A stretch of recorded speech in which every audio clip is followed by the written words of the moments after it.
कहीं ना आम पाखे अच्छी ऑल इन वन। आलो काढुनु जोटा भितर रखिछु। ओ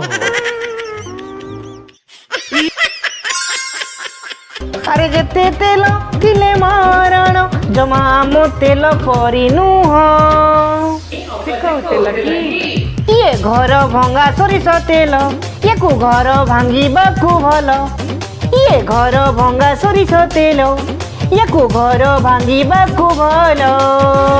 हरी बोल आपण माने तेल विषय कहले ता उपकारिता कौन बुझाते। श्रद्धा आज्ञा अपा बुझेलु। देखंतु जदि सासु बोंको भितर झगड़ा होईची तो ए तेलटा को नेकी तळे पकई देबे तापरे सासु को ठेली देबे तापरे दौड़ी के आसी बो हाथ रे तेल को धरई देबे आपे आपे घर भांगी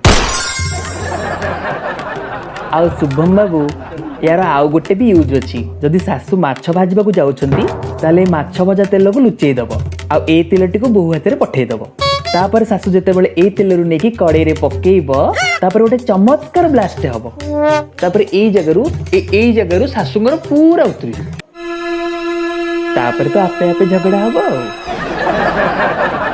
आ गोटे बहुत बड़ा कथा होची शुभम बाबू एटा होची इंडिया रो बेस्ट सेलिंग प्रोडक्ट। आपण को वेबसाइट चाहिए मगी परिबे मु जानि छ आपण किनिबे ना। मल्ला